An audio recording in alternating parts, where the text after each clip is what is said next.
दक्षिणी और पश्चिमी सेना जो सीमा है भारत की, उसमें सिकंदर आया वो जीता, हम हारे। उसमें कनिष्ठ आया वो जीता और हम हारे।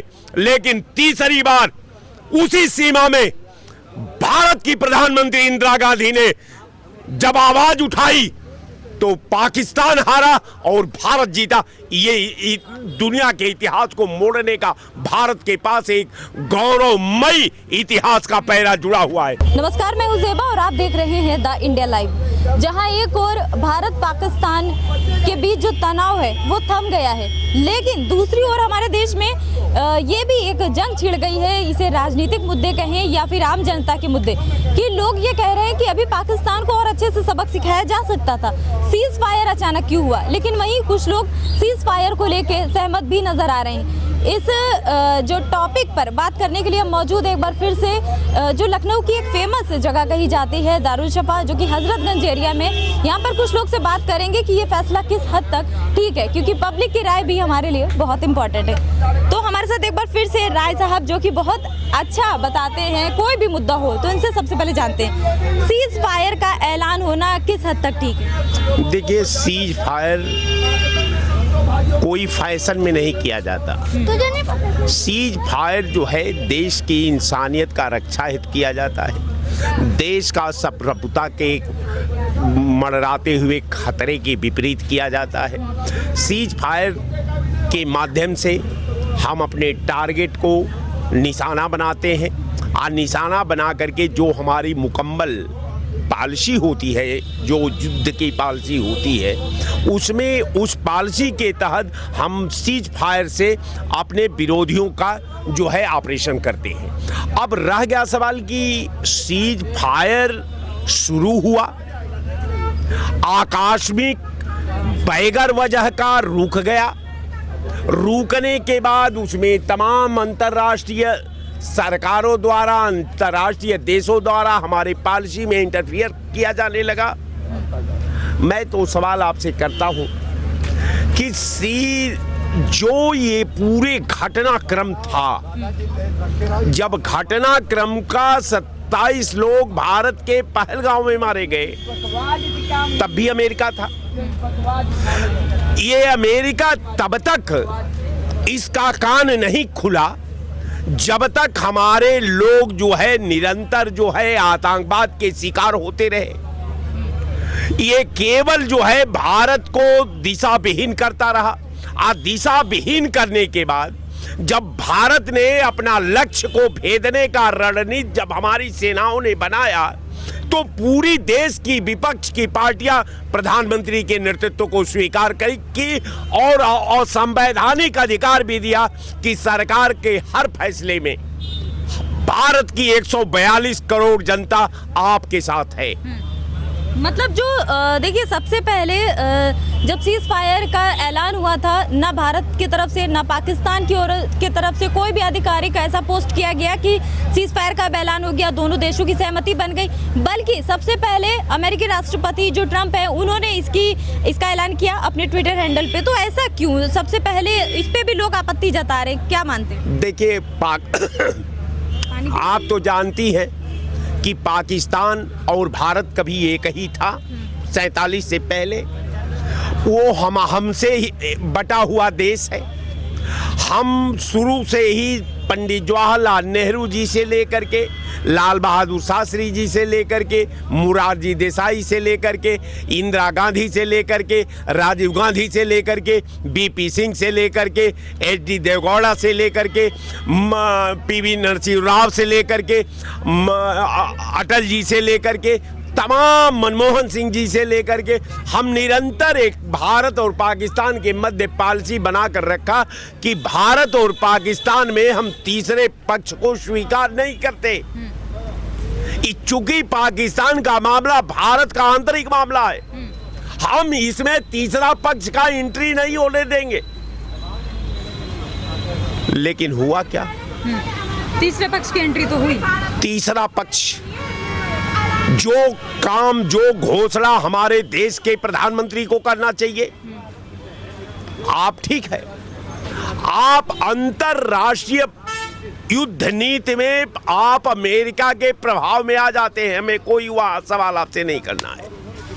मैं मानता हूं कि आप राष्ट्राध्यक्ष हैं, आपके सामने तमाम तरह की चुनौतियां हैं जिसका आपको सामना करना है, लेकिन सवाल तो तब उठता है कि जो काम भारत का प्रधानमंत्री के मुखार बिंदु से ये देश जानना चाहता था, हमारी सेना जानना चाहती थी, हमारे आवाम जानना चाहते थे, हमारे सारे सिस्टम जानना चाहते थे, लेकिन दुर्भाग्य तो तब कि जब हम प्रधानमंत्री का आवाज सुनना चाहते थे तो हमको आवाज किसकी आई?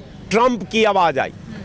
मतलब सारा श्रेय जो है, क्रेडिट कह सकते हैं, वो फ्री में ट्रंप उठा लेगा। आप समझिए कि भारत हमारा प्रतिनिधित्व दुनिया का सबसे बड़ा नेता कर रहा हो, लेकिन क्या ये मान लिया जाए कि इससे अच्छा अटल बिहारी वाजपेयी थे कि उन्होंने कारगिल का युद्ध लड़ा, लड़ाई शुरू हुई, अटल जी के साथ पूरा देश खड़ा हुआ, अटल जी को बताया गया कि साहब ये मानक पर ये मामला हो रहा है, चूंकि अटल जी चाहे जिस वजह से उस पे ध्यान नहीं दे, जिसका खामियाजा भारत ने भुगता, उसका कारण ये रहा कि लाखों लोग भारत में, पहली बार मैं बता दूं कि मैं ये नहीं कहता कि क्या कारण है, लेकिन खेद इस बात का है दुनिया के सारे राइटर, दुनिया के जितने लेखक, जितने फिलॉसफर, जितने थिंकर हैं, आज मजबूर हैं कि हमारी पॉलिसी को अमेरिका कैसे जान गया, हमारी पॉलिसी को अमेरिका, हम जो चीज हमारा है उस पे अमेरिका कहां से आ गया। ये सवाल तो है और ये सवाल सरकार से सवाल पूछा जाना चाहिए कि आखिर हम भारत के प्रधानमंत्री के मुंह से वो बात सुनना चाहते थे, पाकिस्तान की आवाम पाकिस्तान के ये से सुनना चाहती थी, लेकिन पाकिस्तान भारत तो कहीं रहा ही नहीं। वो तो वो बात हो गई कि पूरा महाभारत खत्म हो गया, केवल पांडव बच गए, अब पांडव आपस में लड़ने लगे कि हम बहादुर, हम बाहुबली। तो जब ये कृष्ण के यहाँ पंचायत जाती है तो कृष्ण ने कहा कि साहब हम भी नहीं जानते कि महाभारत किसके वजह से जीत हुई, लेकिन एक बात है कि चलिए एक बरगद का पेड़ है वही इसका फैसला हो जाएगा। उसी पर बर्बरी का सर काट करके अब कृष्ण ने कहा कि पूरा महाभारत देखने का मैं तुम्हें वरदान देता हूं। जब वहां पहुंचे तो केवल हंसा बर्बरीक ने, कहा कि हे माधव क्या कह रहे हैं, ये लोग तो ये पांडव जो महाभारत में ये थोड़ा सा भीम की गर्जना सुनाई दी, ये अर्जुन और नकुल सहदेव और युधिष्ठिर तो कहीं पता ही नहीं था, लड़ाई तो हे माधव आपने अकेले लड़ा। तो वो स्थितियां हैं। क्या कहा जाए इस पॉलिसी में? इस पॉलिसी में सरकार की बात किया जाए कि देश की बात किया जाए कि सिस्टम की बात की जाए कि भारतवासी की। देखिए बिल्कुल सही तौर पे जिस तरह से बताया राय साहब ने कि जो पूरा श्रेय अमेरिका ले गया, उनका बीच में दखल होना कतई लोगों को मंजूर नहीं। और भी लोग हमारे साथ इनसे बात करते हैं। क्या लगता है ट्रम्प का दखल कहा जा रहा है, उनका अधिकारी किस तरह से पोस्ट आना, कैसे मानते हैं? देखिए भाई, ट्रम्प के पास पाकिस्तान गया था और उन्होंने पाकिस्तान से जी कहा, हाथ जोड़ के पैर छू के कहा कि भाई हिंदुस्तान को रोक दीजिए, कार्रवाई अब ना करें, हम ध्वस्त हो गए हैं। घुटने टेक दिया अमेरिका के आगे पाकिस्तान ने। तो फिर पाकिस्तान, फिर उन्होंने ट्रम्प ने हमारे देश के प्रधानमंत्री मोदी जी से कहा कि भाई वो अब घुटने टेक दिया है। तो हमारे देश के प्रधानमंत्री ये नहीं चाहते हैं कि युद्ध हो। उन्होंने युद्ध नहीं किया था, उन्होंने सिर्फ आतंकवादियों का खात्मा किया है, पाकिस्तान पे अटैक नहीं किया। जो पाकिस्तान में जो आतंकवादी थे उनको नष्ट नबूद किया है, पाकिस्तान की अवाम को के ऊपर हमला नहीं किया है। ये पाकिस्तान के जो आतंकवादी जो छुपे हुए थे उनका नष्ट किया है। और मोदी जी ने साफ कह दिया है कि मुझे पाकिस्तान से कोई मतलब, मगर अगर पाकिस्तान ऐसे लोगों को बढ़ावा देगा और या दोबारा ऐसी हरकत करेगा तो अब की उनको मुंह तोड़ जवाब दिया जाएगा। बिल्कुल। एक्ट ऑफ वार, यानी कि अगर फिर से अगर ऐसी आतंकी घटना होती है तो एक्ट ऑफ वार लगाया जाएगा। बड़ी ही कह सकते हैं कि योगी आदित्यनाथ जी हो गए या पीएम मोदी हो गए, सभी की ओर से ये बयान आया है कि अभी तो हमने बर्दाश्त कर लिया, अगर आगे इस तरह की कुछ घटना होती है एक्ट ऑफ वार फिर से होगा। क्या कहेंगे? देखिए, आज जो हम लोग भुगत रहे हैं आज के परिवेश में, ये सब कांग्रेस की देन है। इंदिरा गांधी फिरोज गांधी से शादी न की होती, हिंदुओं की नसबंदी न कराई होती, आतंकवादियों का दहन की होती, तो आज हम लोगों को यह दिन नहीं देखना पड़ता। आज नरेंद्र मोदी जैसे वीर योद्धा बन करके भारत के लिए आए, भारत की जनता ने उनको लाया और पाकिस्तान के अंदर घुस करके उन आतंकवादियों के टेररिस्ट कैंपस को ध्वस्त किया, धुआं कर दिया, पाकिस्तान को बर्बाद कर दिया, उनके पूरे खानदान को ख़त्म कर दिया।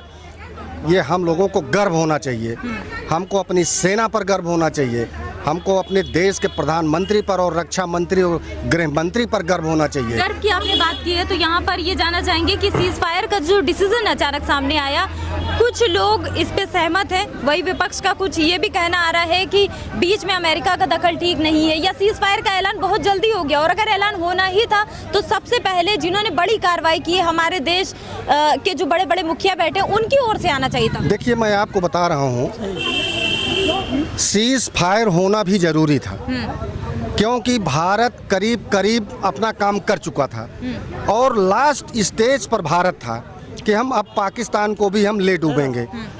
उसको इतना डर लग गया कहीं ऐसा ना हो नरेंद्र मोदी आदेश दे दे परमाणु बम से हमको ध्वस्त कर देंगे, पूरी तरह से जान गया। रात को हमारे भारत के डीजीएमओ से पाकिस्तान के डीजीएमओ बात करता है, कहता है कि अब हम वार नहीं चाहते, हम आगे ऐसी गलती नहीं करेंगे, हम आतंकवादियों पर नकेल कसेंगे। फिर वो जा करके राष्ट्राध्यक्ष से रोया, डोनाल्ड ट्रंप से रोया, तब डोनाल्ड ट्रंप ने मध्यस्थता किया। वो राष्ट्र का अध्यक्ष है, उसको पावर है, वो हमारे इस देश पूरे राष्ट्र का मालिक है, हम लोगों ने मालिक चुना है तो स्वाभाविक है हम उसकी बात को मानेंगे। हम अपने मुखिया को बात को माने। वो भी डोनाल्ड ट्रंप भी ये जान गए थे कि अब भारत पाकिस्तान को कतई छोड़ने वाला नहीं है। पूरी तरह से पाकिस्तान के टेररिस्ट कैंपस को ध्वस्त कर चुके हैं, बर्बाद कर चुके हैं, पाकिस्तान ही बचा है, बर्बाद हो जाएगा। वो तुरंत आनन फानन में आकर के दोनों के बीच में मध्यस्थता किया और समझाने का प्रयास किया और कहा कि दोबारा अगर पाकिस्तान ऐसी गलती करेगा तो भारत किसी भी कीमत पर नहीं छोड़ेगा। कहीं ना कहीं कॉम्प्रोमाइज़ का ये जो बीच में डिसीजन हुआ है वो हित में है लोगों के, ये कह सकते हैं। ये देश हित में बहुत ज़रूरी था। आपका काम भी हो गया, लाठी भी नहीं टूटी, सांप भी मर गया, और क्या चाहिए आपको। ये बहुत अच्छा काम हुआ। डोनाल्ड ट्रंप को भी मैं बधाई देता हूँ, मैं माननीय नरेंद्र मोदी जी को बधाई देता हूँ, माननीय राजनाथ सिंह जी को बधाई देता हूँ, माननीय अपने गृह मंत्री जी को बधाई देता हूँ, साथ साथ मैं अपने सेना को उस शौर्य और पराक्रमण को प्रणाम करता हूँ, बहुत बहुत बधाई देता हूँ। बहुत बहुत धन्यवाद। बिल्कुल, देखिए इनके अनुसार कि ऐलान चाहे किसने भी किया हो, दुश्मनों को ये पता चल गया है कि भारत कमज़ोर नहीं है। बहरहाल और भी लोगों से बात करते हैं, क्या कहेंगे, क्या राय? देखिए, जो पहलगाम वाली घटना हुई है एक बहुत निंदनीय घटना हुई, और जिसके घर में कोई मरता है उसको पता लगता है। यहाँ पर बात सवाल हिंदू मुसलमान की नहीं रही, सिख ईसाई की नहीं रही, थोड़ा भी पीछे ये कहीं यहाँ हिंदू मुस्लिम की बात नहीं रही, सिख ईसाई की बात नहीं रही, यहाँ देश और राष्ट्र की बात रही, जिसमें असरुद्दीन ओवैसी साहब ने भी खुल के भाजपा का साथ दिया और हर व्यक्ति ने कहा कि हमारा हिंदुस्तान वतन है और हम अपने वतन के लिए कट मरेंगे। असरुद्दीन ओवैसी की बात करी आपने, तो ओवैसी साहब ने हाल ही में जो बयान दिया उसमें पाकिस्तान को लताड़ते हुए ये भी कहा है कि तुम हमें इस्लाम सिखाओगे, तुम भारत को ये बताओगे कि कैसे शासन प्रशासन चलता है, जबकि अपनी सत्ता संभाल नहीं पा रहे। सही, बिल्कुल उन्होंने सही कहा, उन्होंने बिल्कुल सही कहा। वो पढ़े लिखे हैं और संविधान को मानने वाले हैं। बाकी जहाँ पर बार बार पाकिस्तान चुनौती दे रहा है, मैं माननीय प्रधानमंत्री जी से और गृह मंत्री जी से और रक्षा मंत्री जी से निवेदन कर रहा हूँ कि वो हमारे पर तेजाब डाल रहा है और तुम उनके पर फूल उतार रहे हो। तुमको तो उसको जड़ बुनियाद से नस्त नाबूद ही कर देना चाहिए, न बांस रहे न बांसुरी बाजना चाहिए। मेरा यही कहने का मकसद है कि पहलगाम की जो घटना है वो निंदनीय घटना है और देश पूरा एक साथ प्रधानमंत्री जी आपके साथ खड़ा है। आपको पाकिस्तान को मुंहतोड़ जवाब देना चाहिए। बहुत बहुत शुक्रिया।